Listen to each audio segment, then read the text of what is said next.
दोस्तों, अर्जुन के पुत्र वीर अभिमन्यु को अनेक कौरव योद्धाओं ने घेर कर मार डाला।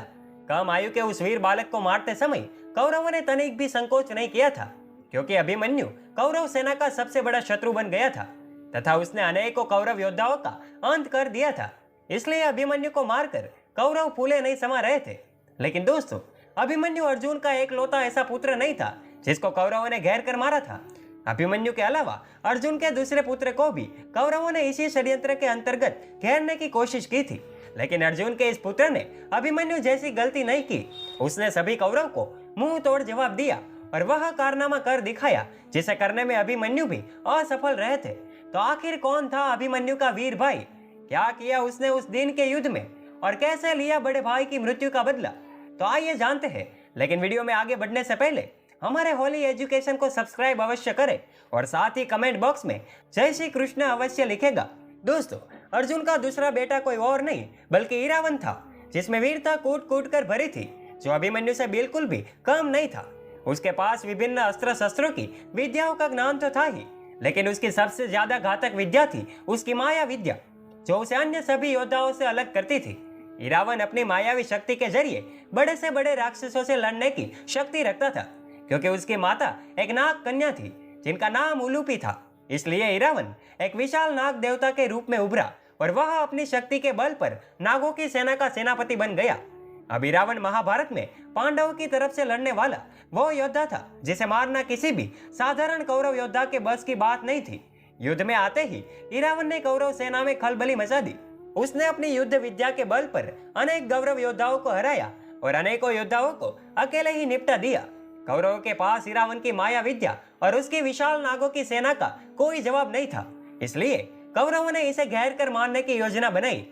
अभी इरावन के पराक्रम पर लगाम लगाने के लिए योजना स्वयं शकुनी ने बनाई।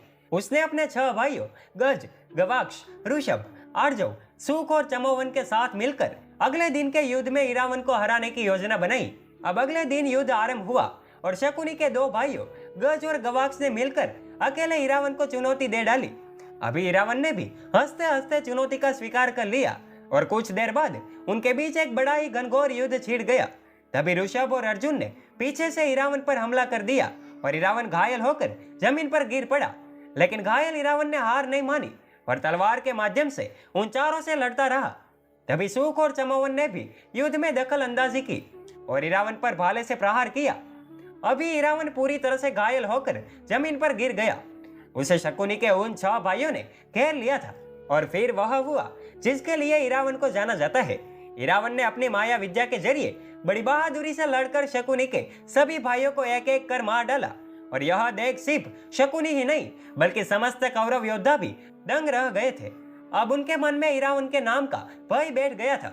लेकिन पूरी कौरव सेना में त्रिस्वा ही एकमात्र ऐसा योद्धा था जो किसी भी माया विद्या से डरता नहीं था। उसने अकेले इरावन से लड़ने का निश्चय किया। लेकिन तभी वहां त्रिस्रा के 4 बेटों का आगमन हुआ।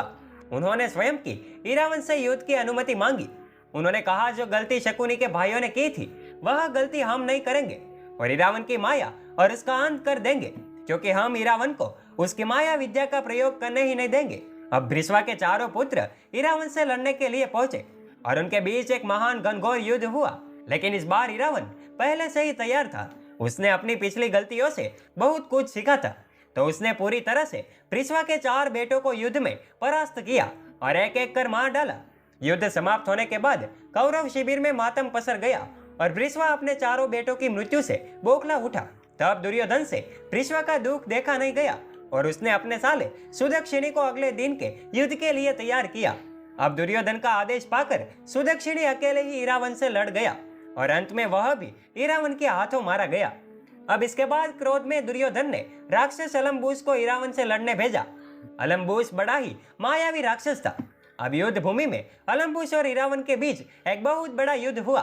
अब युद्ध में इरावन को हारता देखकर उसकी नाग सेना भी उसकी रक्षा हेतु पहुंची, परंतु वह भी इरावन को अलम्बुस की माया जाल से बचा नहीं पाए और युद्ध के 8वें दिन को इरावन वीर गति को प्राप्त हुए।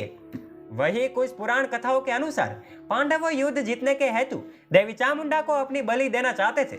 अब इरावन का विवाह करने का बहुत पुराना सपना अधूरा रह गया था और अगले दिन उसकी मृत्यु हो जाएगी, इसलिए इरावन युद्ध में जाना नहीं चाहता था।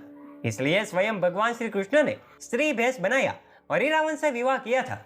इरावन की मृत्यु पर स्वयं भगवान श्री कृष्ण ने विलाप किया था और विधवा की भांति ही चूड़ी भी तोड़ी थी, जिसके बाद एक विशेष समूह जो कि किन्नरों का समूह स्वयं ही इरावन को देवता के रूप में पूजते हैं और उनसे विवाह करते हैं और उसके अगले दिन उनकी विधवा बन जाते हैं।